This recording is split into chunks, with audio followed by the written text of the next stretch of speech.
As a driving principle of democracy and good governance, freedom of expression is a fundamental human right that allows every citizen to speak their minds freely on important issues that affect society, access information, and hold the powers that to be accountable to.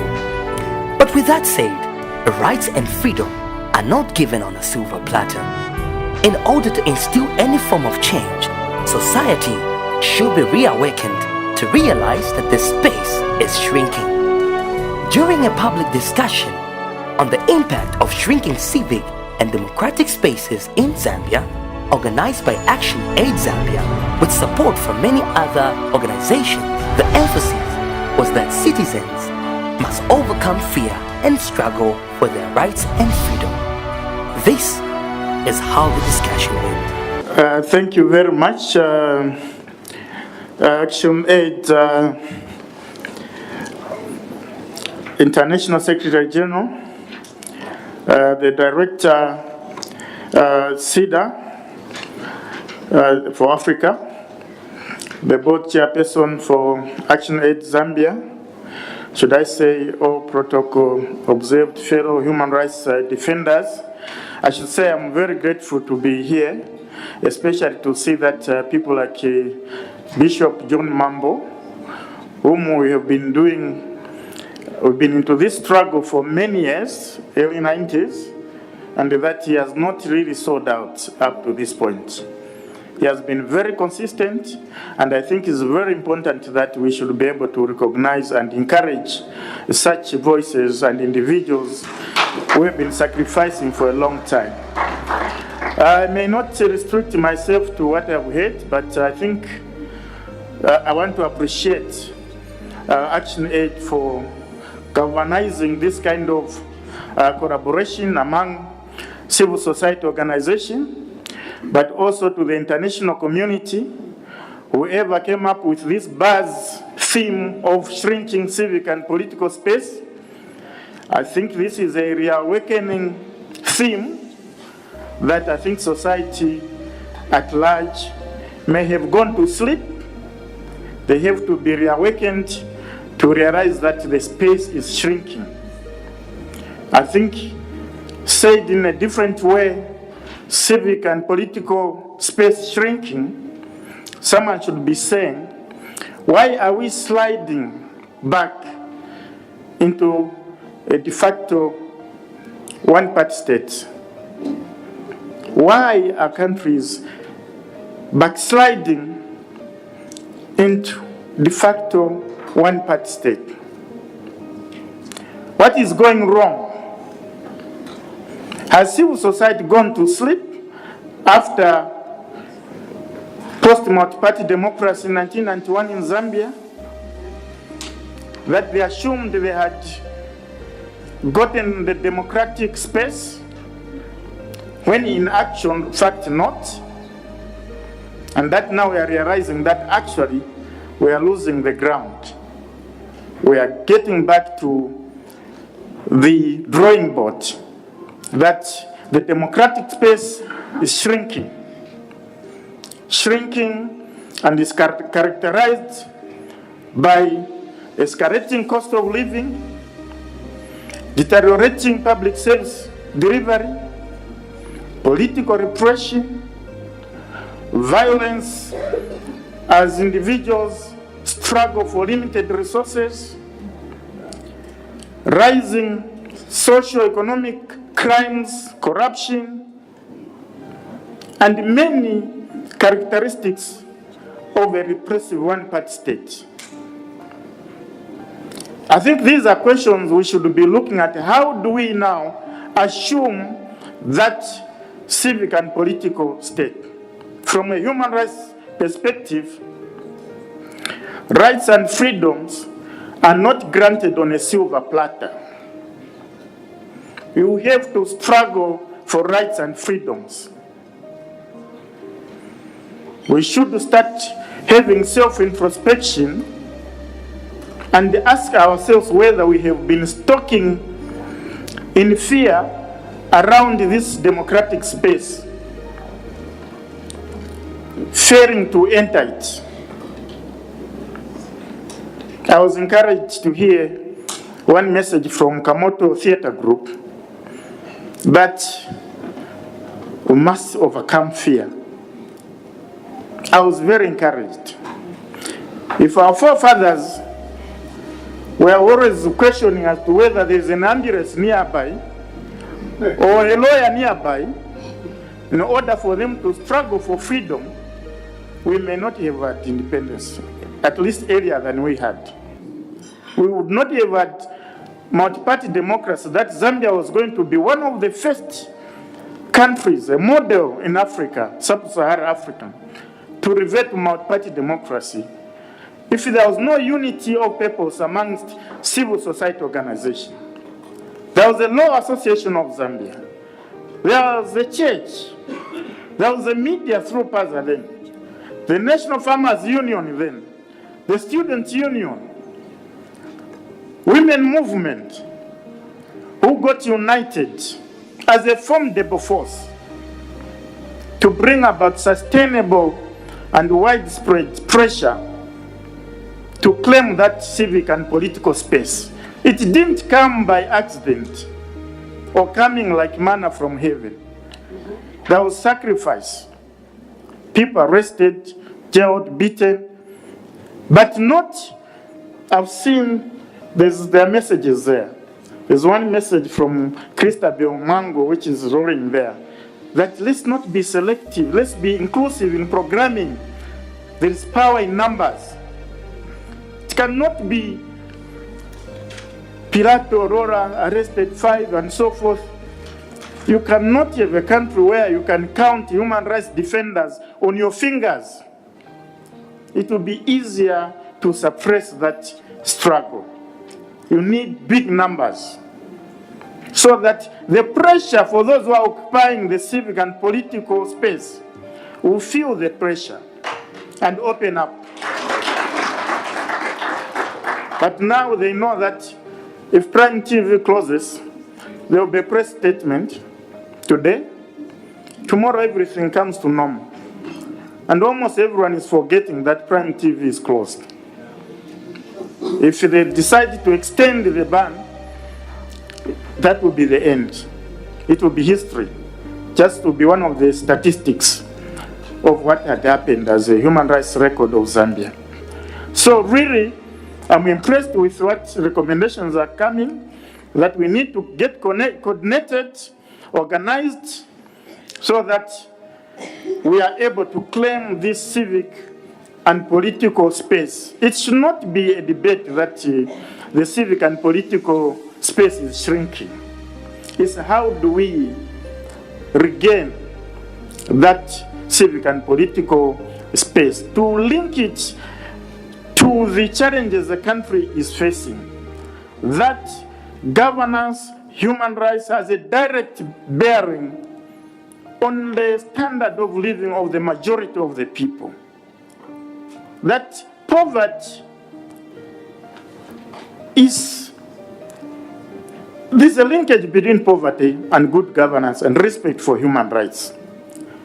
Now, if we still face resistance, for instance, when we are mobilizing for democratic space from the people who are badly hit by poverty, the victims, they don't see that this is in their best interest, then we should start now maybe questioning that maybe in the past 20 years, we have failed to inculcate civic values in the general members of the public.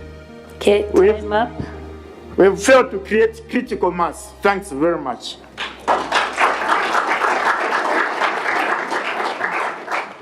Thank you. Next. Good morning. Our protocols observed. I'm Jane from MISA Zambia. MISA is basically an advocacy organization that looks at freedom of the media and freedom of expression. We're in 11 countries in the SADC region. I did a presentation, then I said, if I go through it, it's going to be boring because I'll be detached from it. So I'll try and sum up what I have written down. But I'll start it on this note. Zambia is a country that is largely known to be peaceful. It's a country where there are shopping malls these days and everybody runs there to have fun. And we have seen peaceful transition of power, and we have elections. So why are we here today talking about a constricted space or shrinking, civic and political space? It's also a country that has 115 licensed radio stations. It has 45 licensed TV stations and over 10 newspapers. But why are we talking about, the shrinking civic and democratic space? Largely, it is owed to the laws that this country has. It democratized and put in place for people to choose presidents and their leaders, but it is still using the old mechanism, the old tools. We still have laws that come from the colonial era, and these are a problem. When you talk about the media, if you criticize the president or even citizens, there is defamation of the president, and that is a crime in this country. So if you defame the president, in the process of holding him accountable, if you are deemed to have disrespected him, then you'll be in prison for 3 years. And then there are no laws on access to information. So if you ask for information, it is still a privilege. So government will hold information not for you, and yet they are spending money and you put them in power. So that becomes a problem then in terms of people being able to participate in government, in terms of decision making and making their demands known. The few laws that we managed to get enacted, such as the Zambia National Broadcasting Corporation Amendment Act in 2002 and the Independent Broadcasting Authority Act in 2002, were amended so that they could suit those in power to remove the Appointments Committee. And for those that have heard us crying and singing this song of the Appointments Committee, it's got to do with the diffusion of power from one center, that is the executive. So you already see the institution and the separation of powers is a problem. So they will, the president, the Minister of Information who belongs to a political party will appoint the director and the board of such bodies, and they are supposed to regulate the broadcast media in Zambia. What does that entail? So now we have heard there is a private TV station that was largely covering the opposition because there are challenges with a state-owned broadcaster to fully play its broadcast role. The state still has its grip on that particular institution, and so it finds it very challenging for it to air news that would cover the diverse section of this country, especially when it comes to the opposition and stating what they feel. And so you see that the laws are being manipulated, and basically even the good laws that are supposed to be enacted, such as access to information, are not enacted. So actually, for me, I would like to say that the political and civic space in this country has been constricted since we democratized, because the challenges that were there then are the ones that are there now, and the cultures continue to be maintained as a result. We carry out a research which is called the Golden Padlock and Key Award, and so we give the most open government institution for providing the information, and we get a consultant who is not known by the government. And when they ask for information, they are asked, which institution are you coming from? Does that mean any citizen without a title, not from an organization, is not entitled to accessing information? If you check on the bursary, go to the most rural community in the country where they need a bursary to get education in the university. They don't have this information. And so someone in the government, behind a government institution, is asking a person to say, which organization are you coming from? So the culture has been sustained. The bad laws have been maintained. And so moving forward, actually, we do agree with this particular report, but also restate that the laws that exist and the culture that exists, unfortunately, is running parallel to what we have. And so that is where we need to get it right. But of course, I think we also need then to consider social accountability. We have these spaces, but we need to increase the numbers. And so we need to also get the people then changed in terms of socialization on holding their government accountable. And so simple tools such as the scorecards can be used alongside the media to be able to bring to the fore and change the culture and their thinking of the duty bearers that they exist for the people. Thank you very much. Thank you, Jane. Keeping up with the same trend, we move to Laura within 8 minutes, please. Okay. Thank you, moderator. I'd like to start by maybe building a little bit on a comment that Jane has just made, which is to ask the question, how does a country that is able to hold a meeting like this then discuss the topic of shrinking space? And I think that is one of the biggest problems we are sitting with the country, in that it is that people find it very difficult to understand how we as Zambians can possibly claim that our political and civic space is shrunken. And one of the reasons for that is because we find ourselves next to Congo, Zimbabwe, Angola. God, goodness me, what are you talking about? In Congo, you can't do this, and people die. Magufuli is doing his own thing in Tanzania. So it looks as though we're generally jumping on the bandwagon for a problem we do not have. My response to that is always, do not compare Zambia with Congo, compare Zambia with Zambia. We are talking about shrinking space. We are finding ourselves at a place that we do not recognize. So yes, we've been a freer country. We've been able to hold major events, major rallies where you didn't need to go anywhere near the police. What is happening now is that increasingly and systematically, the space that we enjoyed before is being taken away from citizens, from the church, from civil society. And while we are being compared to Congo, we are progressing towards Congo. And so what we as civil society are saying is we are trying to prevent any further degeneration. Prevention is better than cure. And so we should stop being punished for not being Congo. And we Zambians should stop celebrating not being Congo. Because if we look at from where we were, it is frightening where we find ourselves. In the last year, members of civil society were arrested for talking about the budget. That was unthinkable just a few years ago. Civil society members ended up in police cells. That was unthinkable.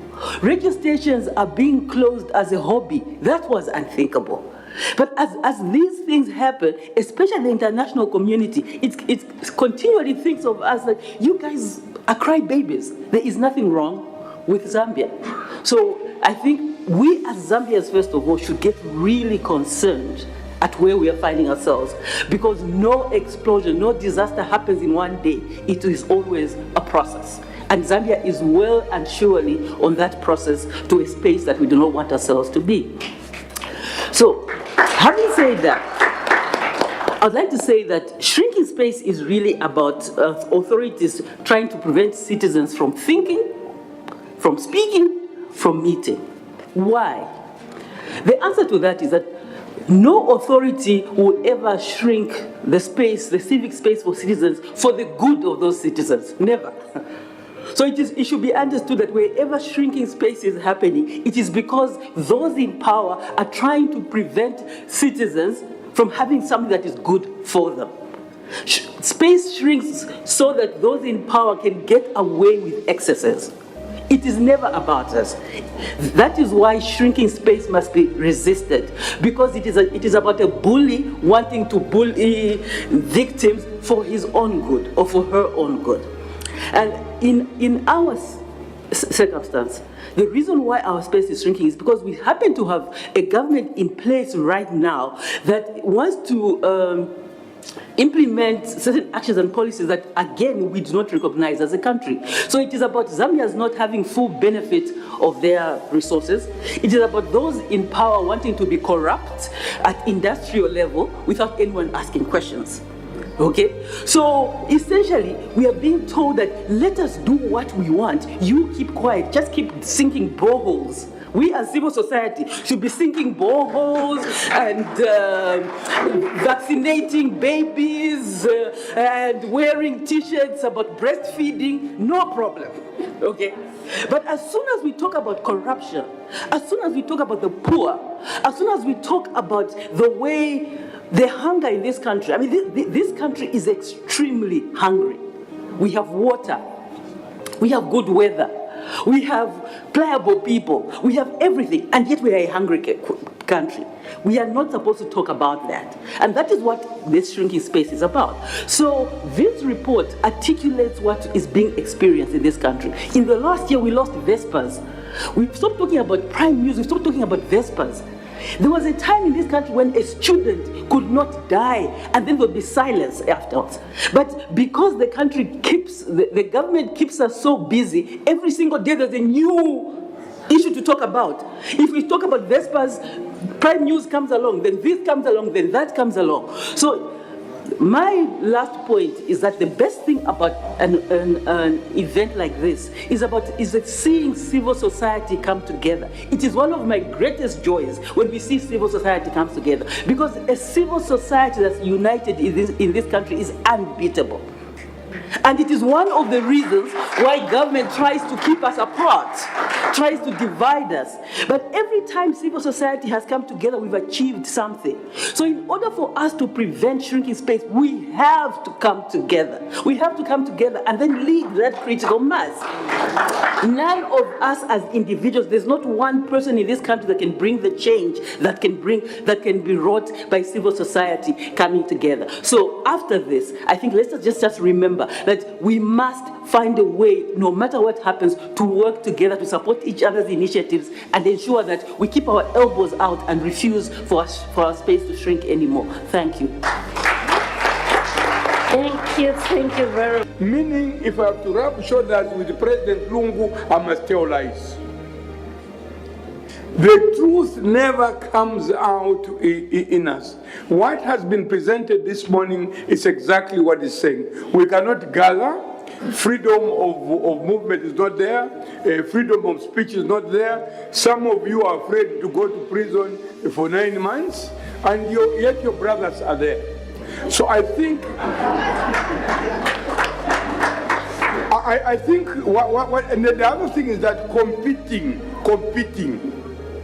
Why Action Aid in the church? Why the Catholic Church? Why the Anglican and so forth? That has kept us in the wilderness for long. It is time we tell the politician that I have hired you. You came for an interview through campaign. Once I discovered that you are a rightful person, although you cheated me, I gave you a job through a ballot. Going to parliament or be a minister, you must be a servant of the people. Now, speaking with one voice is what will redeem Zambia. Of late, we are failing. So the way forward is we need now, from this meeting, you no longer need boys and girls, Let youth be there. We need women and men who can say, look, I am wearing the skin of an elephant. If it means prison, we have one Zambia. If not, you will wallop in all this debt. Very soon you will fail to do anything, and tomorrow you are going to blame God and call for. You cannot allow in a democracy where you have lecturers not paid in time. That's human rights violation. You have doctors not paid in time. And another church leader tomorrow say, you've heard Bishop Mambo, he escaped prison. Arrest him again, he talks too much. And you call yourself, now that's a problem. You get another civil society, oh, she talks too much. Therefore, panic. As long as we don't call our leaders to be accountable to those who elected them, we are in the wilderness. So it is never too late. I think what we need, declare war, tell everyone from the president that you are a servant.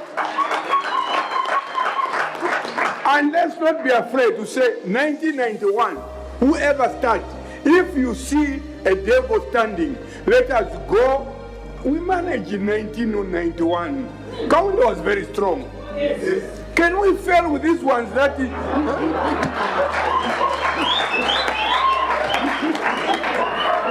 we have evidence, baggage of their corruption, what they have stolen, and all that. Can we fail? No. Let's stand together. Let's claim Mother Zambia. Thank you.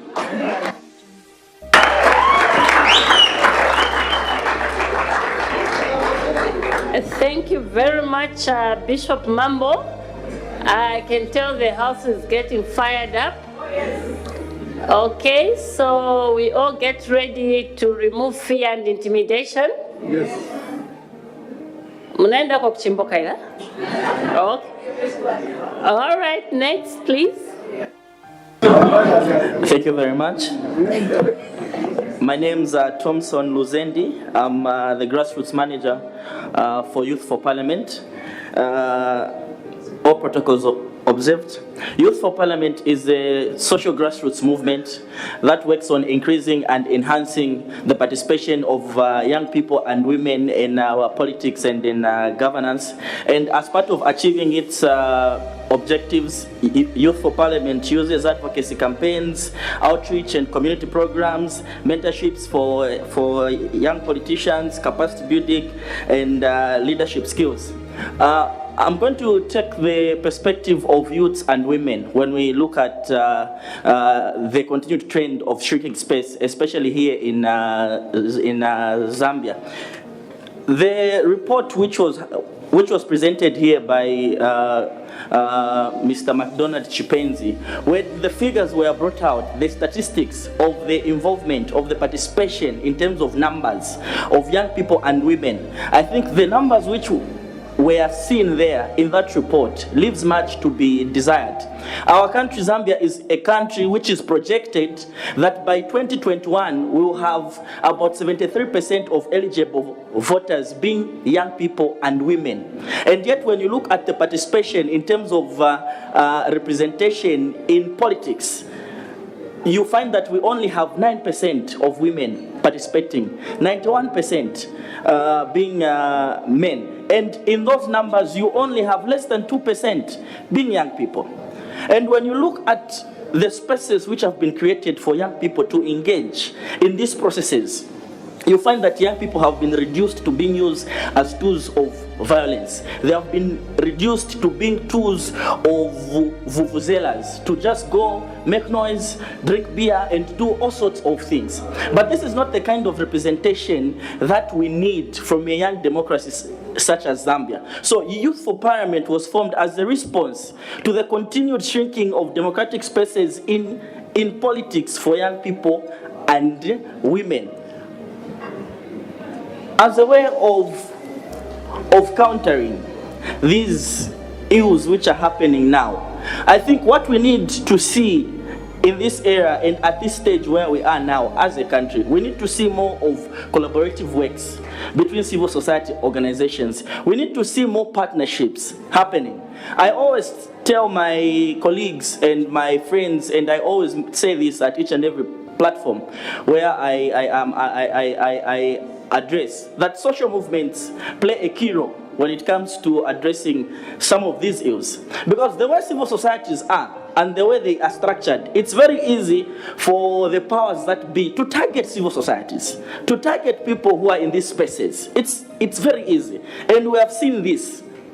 But when civil societies begin to engage and to work together with social movements, with movements that are advocating for a particular agenda, it becomes easy. Because social movements do not follow the typical structures of current civil society organizations. I must make mention that social movements are the future of politics. And for us to claim this shrinking space that we are talking about today, you cannot run away from the politics, because it is the politicians, it is the political leaders who are shrinking this space, if it's not shrunk already. So we cannot run away from engaging with politicians.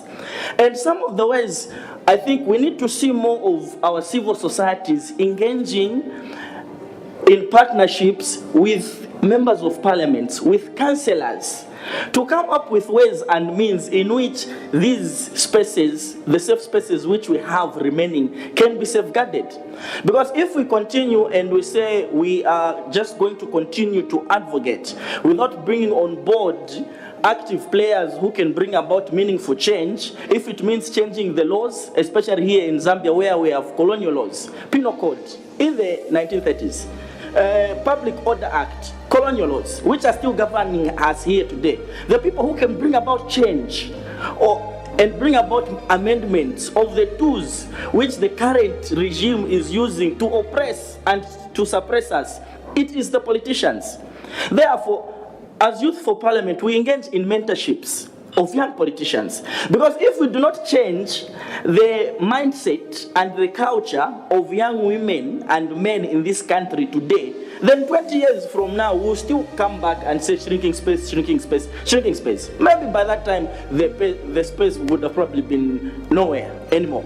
So I think it is important that we begin to do more engagements with politicians, especially with young politicians, especially with those who want to aspire to run for office. Because those are the people, if we can bring them and make them to be aware and to appreciate the roles that civil societies play in our country, if they can be aware that civil societies are not here to fight government, civil societies are here to complement what the government is doing, I think it would be easy for us, because right now we have a lot of misconceptions about what civil societies does from the people who are in politics today. Maybe it's ignorance, or it is simply lack of not wanting to know what the civil societies are doing. But either way, we need to change that culture. We need to change that trend. And one of the most effective ways is for us to begin to form partnerships, Laura, with politicians, especially with young politicians, especially with people who want to aspire to stand in 2021. Back in the days, civil societies, I think in Western countries and in Asia and in Europe, it's very common for most of these organizations, civil societies, to fund politicians. If Mr. Anton Mwalia here is a young politician who looks like he can have a bright future, I think civil societies should be identifying such individuals and support them. It may not be financial support, it can be material support. I know that the women's lobby assists all women candidates here in Zambia, and they do a tremendous job. And it's a good thing, but it's not enough. Young politicians need to be identified. They need to be mentored. They need to be capacitated. They need to be given skills and competencies which are going to make them individuals such as us, and when they assume office, they'll be able to contribute positively to issues such as this one. They will not be the oppressors, but rather they will create an environment where we can continue to talk about spaces. Here in Zambia, I think we should not only continue, as we continue to talk about claiming of this civic space, I think we also need to think, Laura, about creation of new spaces. Maybe this space which we want to claim, maybe this oppressor is so hell-bound on ensuring that it is shrunk and it is no more. What do we do? As we are fighting, we need to be ensuring that we're finding means and ways of creating new safe spaces where we can be able to engage, where we can be able to ensure that the masses are enlightened. A country such as Zambia, Madam Moderator, illiteracy levels are very high. So we need these spaces. 1 minute. Thank you very much. We need these spaces where the civil societies can be able to engage, especially with the young people, because at the core of this space which is shrinking, it is the young people and the women. These are the majority of the voters. I think we need to collaborate. We need to work more, Laura, with various social movements.